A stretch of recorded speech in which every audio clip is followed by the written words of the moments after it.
Welcome to INEB 2016 Biennial Conference, Converging Streams, Engaging for Holistic Development, 26th to 27th of January 2016, at Islander Center, Sri Lanka. Well, this year's INEB Conference on Converging Streams and Engaging for Holistic Development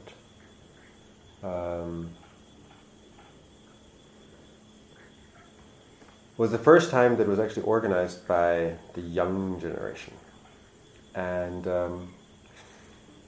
that was a really beautiful aspect, actually, because it brought out different people, and the conversation and the discussion space also, I think, shifted.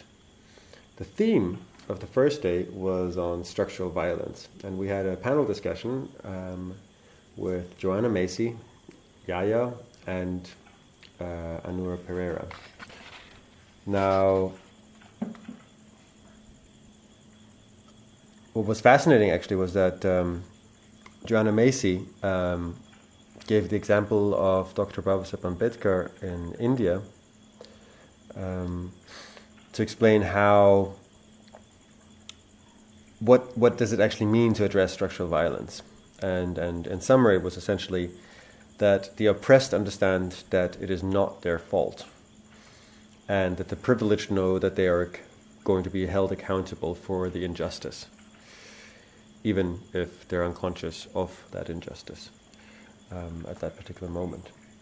And that the sources of structural violence are manifold, and very often propagated by economic institutions, but much more present and pressing at this particular moment are the very visible aspects of climate change, nuclear power, fracking, genetically modified organisms, because as Joanna Macy puts it, they have endless karma.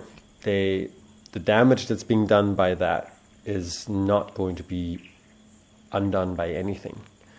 So in a strange way, they flound, or they escape the Buddhist concept of anicca, of ever-present change.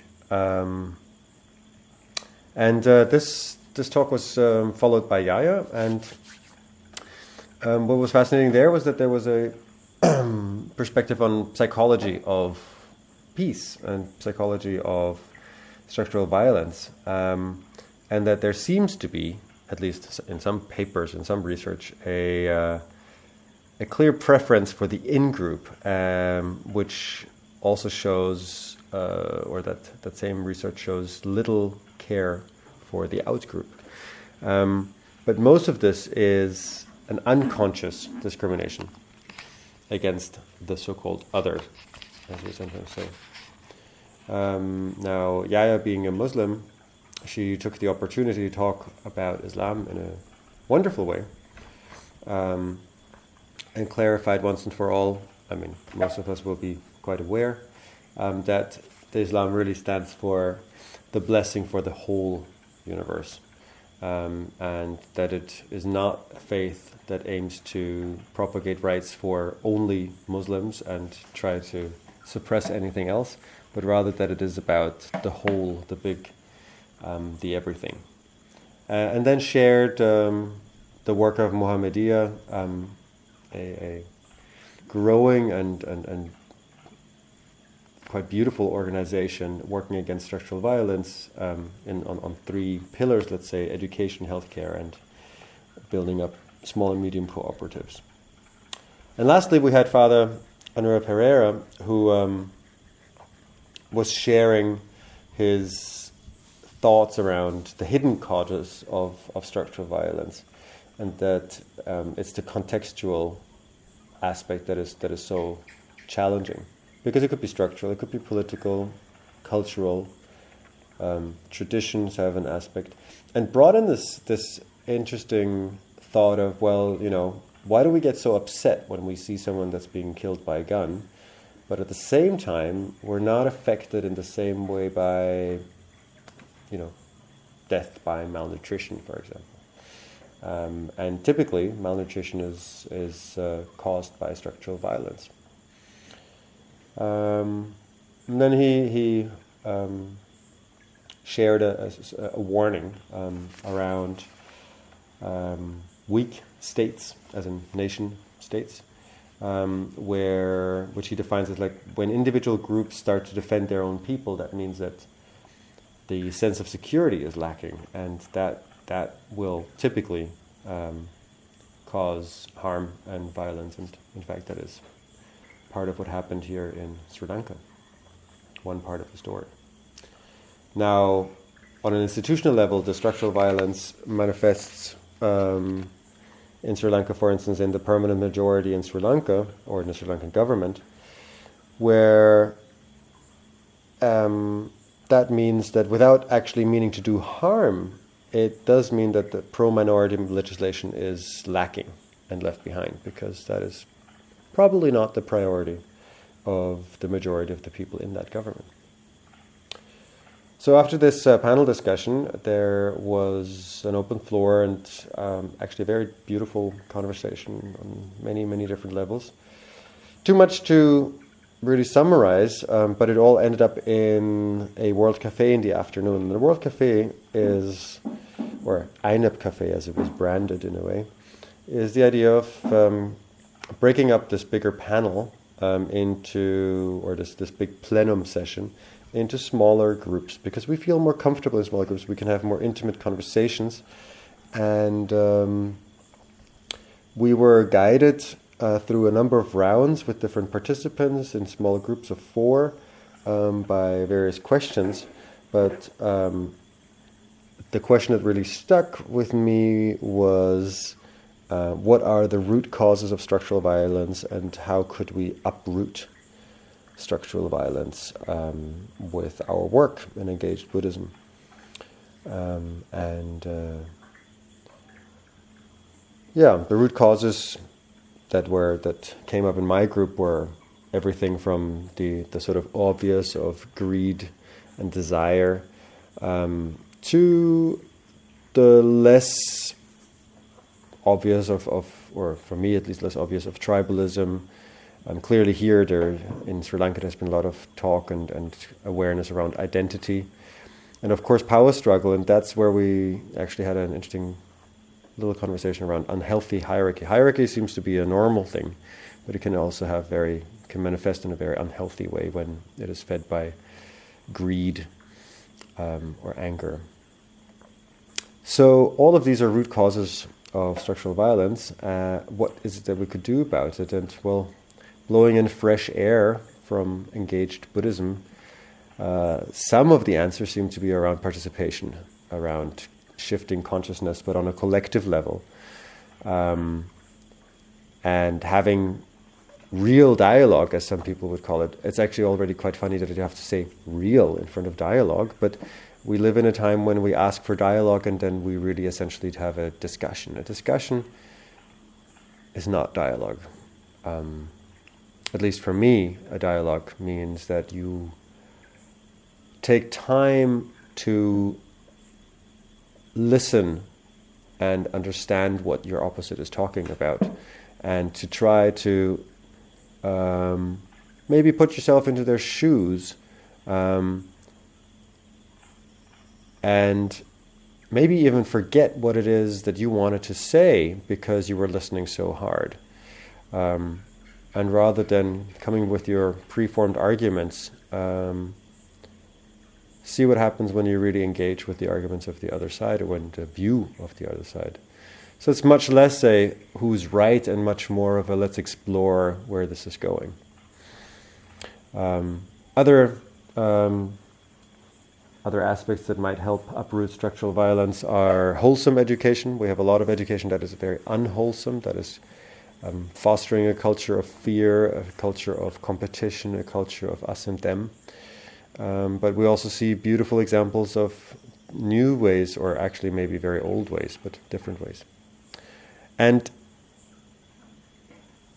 all over, including this idea of participation, this idea of real dialogue, is rooted in this idea, like the more you surround yourself with different types of people, more diverse groups, the more immune in a way you are against structural violence.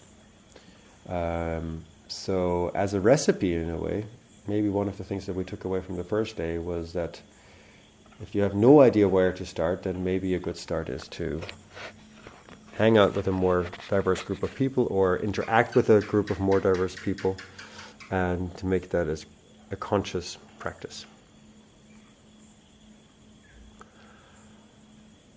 Day 2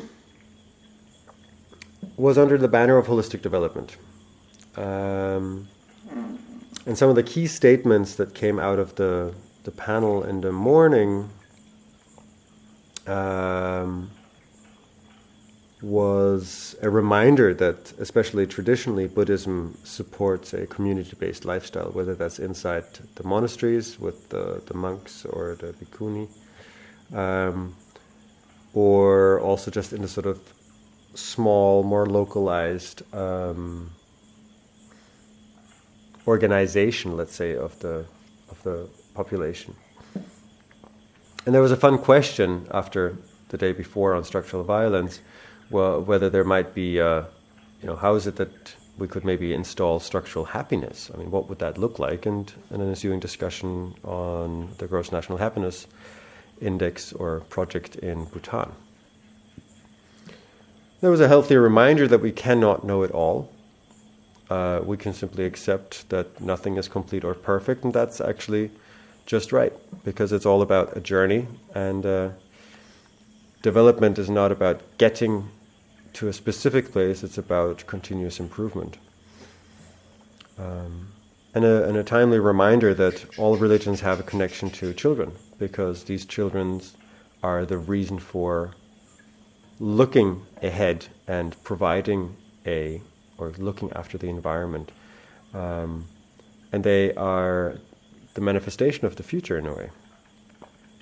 The big challenges that were mentioned at that in the morning were really, particularly for Sri Lanka, how are we going to push government towards renewable energy? And how are we going to promote organic agriculture in the face of very strong, very well-established financial forces and interests? And a similar but not so often discussed area of healthcare. Sri Lanka had its own healthcare system, as did the rest of India and many, many other places. And yet the so-called modern healthcare system has totally taken that over. And that's actually quite an expensive thing. So how do you ingrain a conscious attitude towards health as opposed to let's fix it when you're not healthy? That was one of, big challenge, not just here, but really everywhere. And in the afternoon, we had a novel way of organizing ourselves called open space. And we were invited to essentially share what is it that really moves us, that we really care about, and then look for people that have similar ideas or ideas that we could identify with, where maybe we would do a project together. And found ourselves in little groups and spent the afternoon sharing and developing. The results were a number of groups. One was on education. Learn to live and live to learn is how they called themselves. And they were trying to consciously avoid this idea of alternative education or even maybe the word education, but to really delve into the idea of what does it mean to be alive and how does that relate to learning. And it's not so much a question of being young and being a student, but this idea of lifelong learning, or maybe life as one big learning journey. There's a second group that brought together a very diverse group of people that were all facing structural violence. Everything from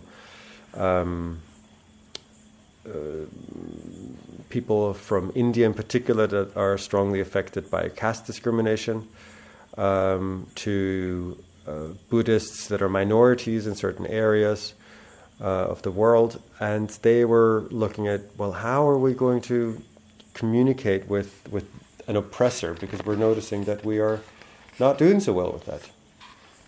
And they found themselves given themselves a name of the group called Working with Diversity, because similar to the result of the day before, they realized that it is all about being in more diverse groups and being around more diverse opinions and engaging with those. That makes the biggest difference when you're trying to approach these challenges in a non-violent way. Another big project that manifested almost as Indra's web was this question of mindful living. Everything from mindful markets to mindful education to mindful living, mindful dying, mindful healthcare. In a way, it was a blueprint for a consciousness revolution, if you so wish. That sounds a bit stronger than it was presented, but that's what I felt like. There was a very fascinating other group specifically looking at bhikkhuni lifestyle and a revival of that. That's been a hot topic throughout the entire conference, and it was wonderful to have a number of bhikkhuni join us. Such an essential part of Buddhism, and yet so forgotten in the mainstream. And it simply shared, what is it that we're doing? How are we doing this? What are the best practices?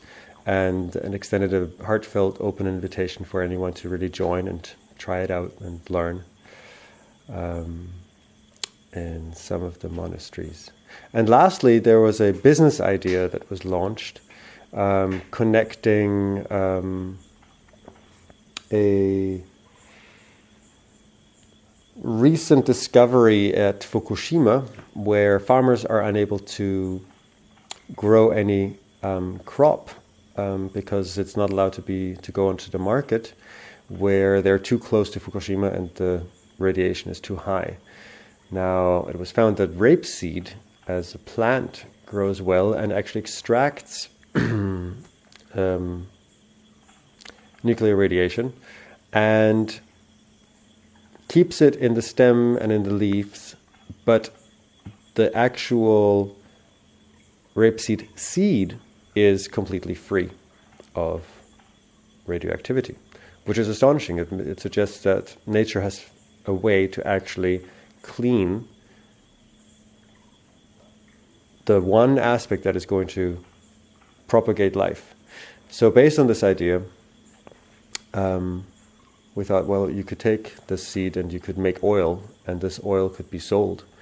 So the farmers could have a livelihood. And if this oil would be sold, for instance, to various temples that are currently using kerosene as a way to light up certain parts of their temple, that was an opportunity to actually bring consciousness in the world in various temples, maybe eco-temples, of the long-lived danger of nuclear fuel and nuclear power. So that's what. That concluded the open space discussion, and we found ourselves closing the day in a large circle with a little bit of feedback, and once again reaffirming that it feels like a little bit of a family. Maybe not a little bit, but to many of us, maybe more like the family than our biological family. The go-to people, where we feel the closeness that we feel rarely elsewhere.